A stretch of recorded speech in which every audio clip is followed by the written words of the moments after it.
Dun, dun, dun, dun, dun, dun. All right. So, boys and girls, we have owned the car for almost more than 3 months, and I have driven about 6,000 miles.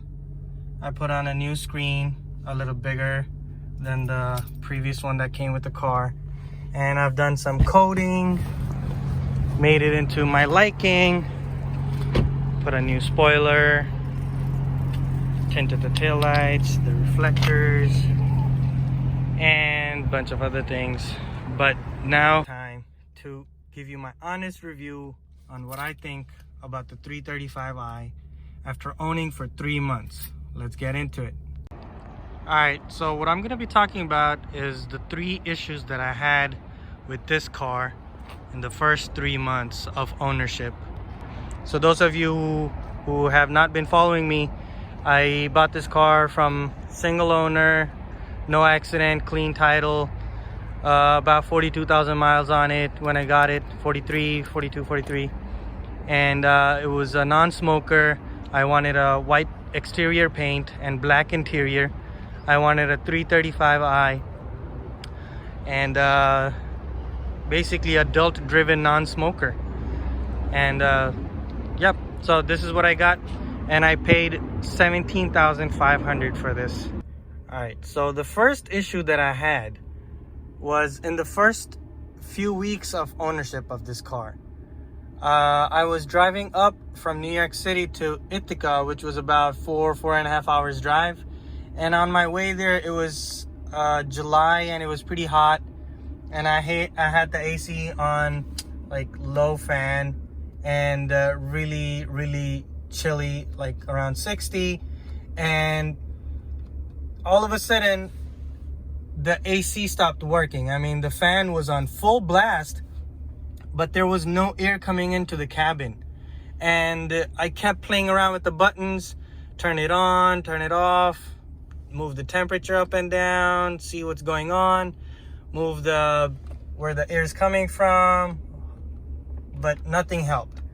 So I pulled over, turned off the car, tried playing around with the buttons a little bit more, but nothing helped. So I said, you know what, something's wrong with the AC. I'm just gonna turn it off for a little while and then check it out when I'm at Ithaca.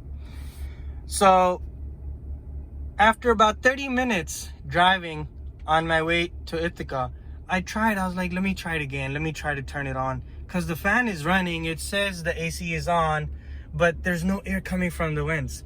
So I tried it again, and it suddenly started working, and the air was blowing again, really cool. There was no issue with the coolant or anything.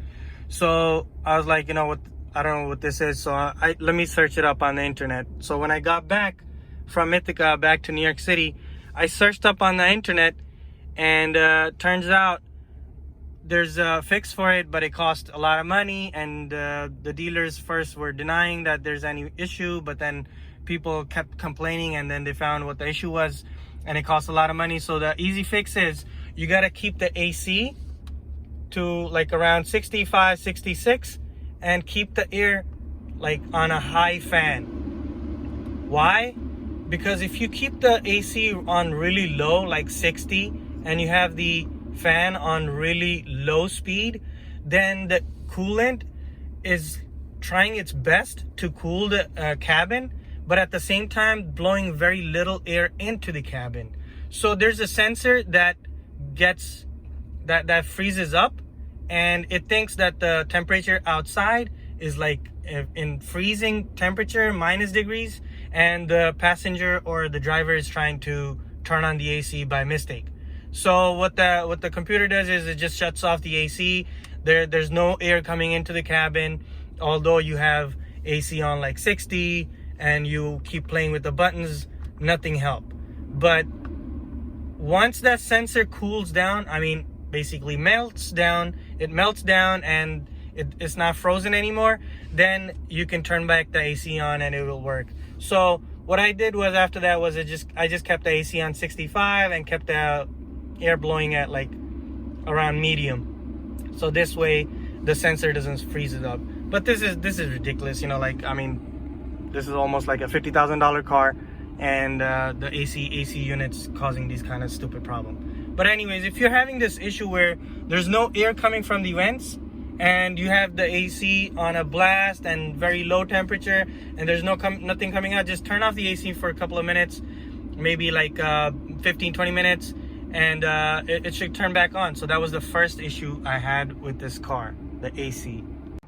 All right, so the second issue that I had with the car was around 5 weeks. So basically, in the second month of ownership, I had another issue. The second issue was also apparently very weird, and I'll tell you why. Because I heard a weird beeping noise, and it felt like it's coming from the center console, you know, like around this area, these two vents, and I couldn't pinpoint to what exactly, because there was nothing in the infotainment screen. There was nothing shown on the gauge cluster. I mean, there was no light or warning or anything. And this whistling, beeping sound was so annoying. And it would only come on when I'm driving, but it would go away when I come to a fully stop.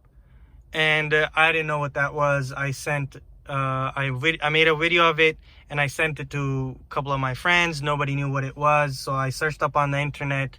But first, let me show you that video that I made, and then we'll talk more about it.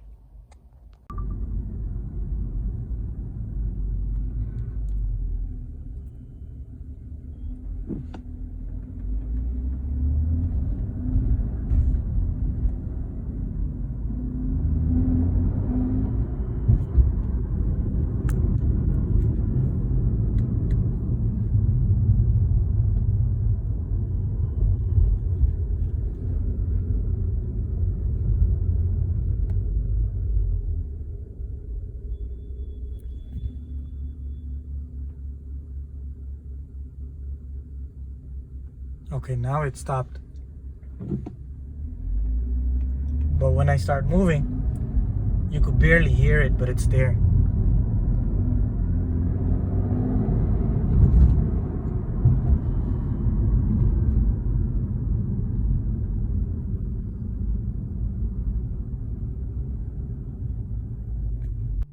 So this beeping sound was basically, when I searched up on the internet, a lot of people were complaining for years before the dealers started to take notice and find out what it was. And guess what?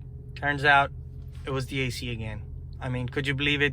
2 issues in 2 months, and both of them had to do with AC. And I was wondering, how is the AC causing this? And to be honest, I still don't understand how, but the AC has to do something with it. So what the cure was, when I searched online on the forums, was that once you start hearing that beeping sound, all you gotta do is turn on the AC and leave it on for like 10-15 minutes. I mean, not even 10-15 minutes, like 10-15 seconds, and then just turn it back off. And that should just fix the beeping sound. The beeping sound goes away. And till this day, I still get this, and sometimes this beeping comes on out of nowhere randomly, so I just turn on the AC for a little while and then just, you know, turn it back off. I don't know what I'm gonna do in the winter, but I guess I have to deal with this. There's also a fix for this, but obviously the dealers will cost me like around $1,000 just to get these AC pipelines and the sensors and whatnot to get fixed. So no, I'm not dealing with that. I'm just gonna turn it on and then turn it off, and that's it. It should work. So if you have that faint beeping noise, try this and let me know if it works for you. All right, on to the third problem that I had. But first, check this out. I mean, without the side markers, when this is turned off, the headlights look way better. I mean, this is a clean, beautiful look. Anyways, so the third problem that I had was in the 3rd month of the ownership of this car, and that one really scared me. I said, I don't know what that is, and this must be really, really big. and that was the drivetrain malfunction sign on the infotainment screen.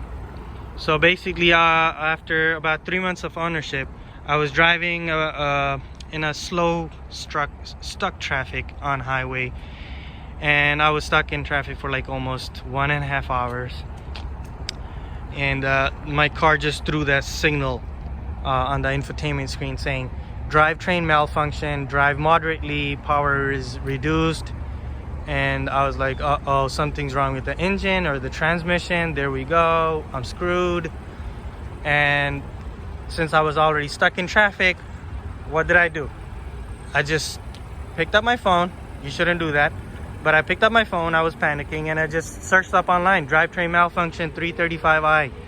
So they said what's the best thing to do is just pull over and turn off the engine for 15 minutes. So that's what I did. I just pulled off the highway, took an exit, and I just turned off the engine for 15 minutes, and the drivetrain malfunction sign just went away. So basically, I didn't do anything. I didn't pay anything. So I was waiting for it to come back because I was scared. You know, something's wrong. It just went away. It doesn't mean the problem is not there anymore. So I should do something about it. And I thought about taking it to a mechanic or certified BMW mechanics to get it checked out. But then I said, you know what, since I can scan the car myself, why not scan it and see if there's any error codes that are shown? And I started searching up online what drivetrain malfunction could mean, and I came across something that says it could be the spark plugs. Usually that's why you get the drivetrain malfunction.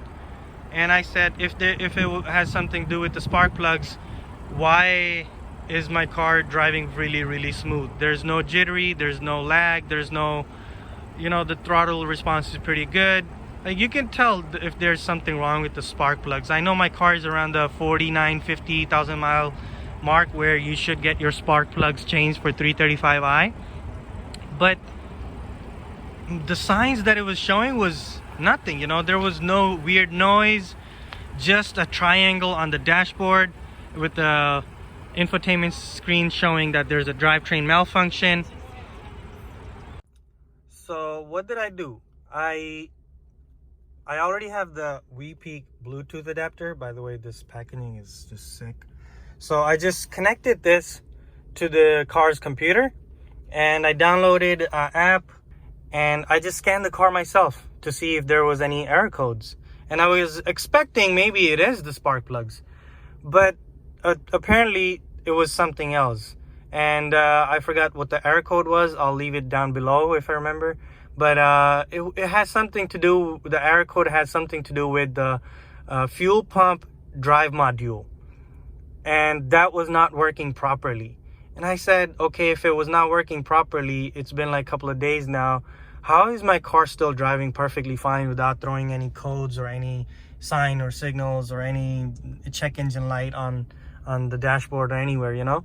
So my assumption is that since I was in traffic, I was stuck, I was moving really slow, fuel pump drive module got overheated and it stopped probably working properly, and that's what caused the infotainment screen to show the drivetrain malfunction sign.